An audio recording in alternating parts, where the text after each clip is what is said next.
Hey, it's me, MLB. Here is chapter 83 of Cute Little Love Letters, and this one is titled Relay Battle Part 3. Let me see if I can stop it first, you said as you prepared to shrink down to fairy size. He nodded and you turned into a fairy and then flew up, but this robot had more accurate sensing technology than the others and started firing as soon as it spotted you. Oh no, you gasped internally when you saw a torrent of pellets coming for you. If those hit me, I could be seriously hurt. Denki, immediately concerned for your safety, jumped up to grab you and caught you in between his hands and then yanked you down, one of the pellets smacking him in the shoulder and splattering everywhere with a squelch as he dropped to the ground again. Denki! You gasped as you turned back into human form, curled up on his lap in his arms with him cradling you like a baby. Sorry, he panted, wincing as he moved his arm. I just saw it was starting to shoot again, and if those bullets hit you, you could have caused some serious damage because of your size. I was so worried. He hugged you close, the relief of having you safe washing over him. It looks like I might have to try and sneak around it, you said, still within his embrace. Okay, I'll try and distract it, he said, with another wince as he moved, and that's when you saw the red dye across his arm. Oh no, Denki, you gasped. Are you okay? You got hit. It's really painful, but as long as I took it for you, then I'm okay, he replied with a grimaced smile. I'll fly around low behind it, you said. Stay here, and if it looks like it's spotted me, then try and keep it occupied, you added. He nodded. Okay, will do, but please be safe, he begged. You nodded. I'll be okay, you promised. Shrinking down again, you kept low this time and skirted around the trees and bushes and stayed out of sight of the robot. You figured if you couldn't see it couldn't see you, and this appeared to be the case since you managed to get around behind it without it knowing that you were there. Slowly and keeping your wits about you, you flew silently up behind the robot and tried to look for an opening to slip into, but it had no spaces. All of its panels were locked right together with no areas to access. I can't get in this time, you thought, as you snuck away slowly and made a wide circle back around to find Denki again. Spotting him in a clearing, you flew over and crouched beside him before turning back into a human again. Oh, he said with surprise at seeing you suddenly there. Did you get in? No, I'm sorry, you said sadly. There's no gaps. I can't get inside and pull any wires. So, it's up to me now? He asked worriedly. I believe in you, Denki, you said encouragingly. But if you're not up to it, we can find another way around this. I could keep it busy while you run, you offered. No, it's too dangerous, Denki said. I don't want you to get hurt in human or fairy form. I'll take it on. I just need you to stay back. I can do that. Don't worry about me, you said with a smile. Okay, he said, his brows furrowed with worry. I'm honestly more worried about hurting you than my short-circuiting now, he said honestly. I'll be safe. I can stay airborne, so I'm not touching anything, you reassured him. I'll stay back so I'm out of your range. Okay, he sighed. You nodded and shrunk down and then flew back along the ground as best you could, then around behind a tree and flew up it so you could peek around from behind it to keep an eye on Denki. There, from your safe spot, you stopped and then hovered to watch. Denki stood up from where he had been crouching and then adopted a fighting stance, squaring off with the robot even though he looked terrified. You know what time it is? He called to the robot. The robot responded by shooting pellets, rapid-fire style at him. Denki hissed, copping a pellet to his other arm.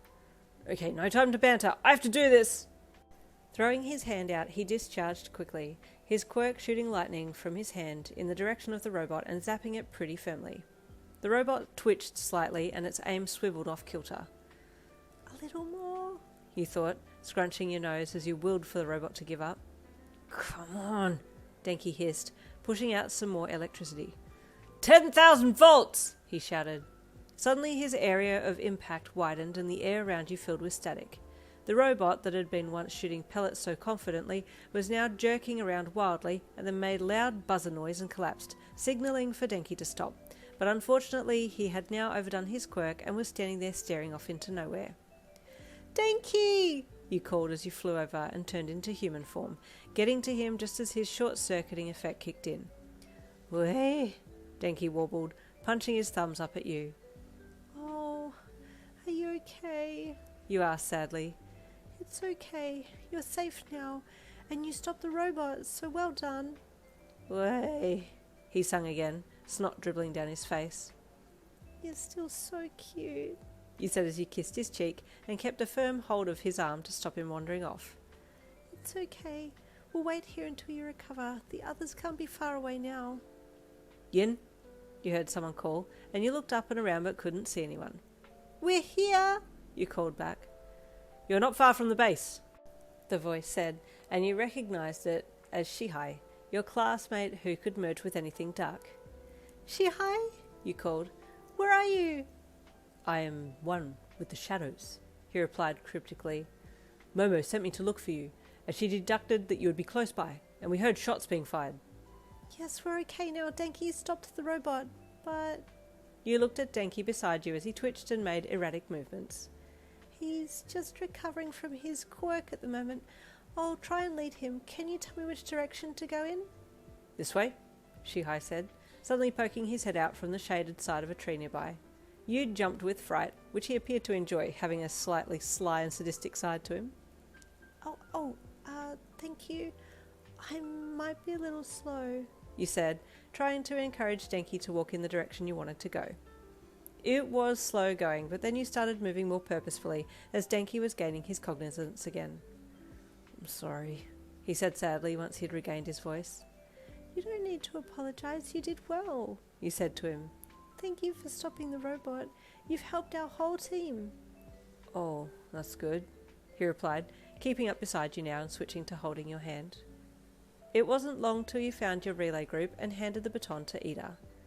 Do excuse me, Ida, but would it be okay if I came back to our own team with you, since this run counted as Denki's, and I need to do a run of my own?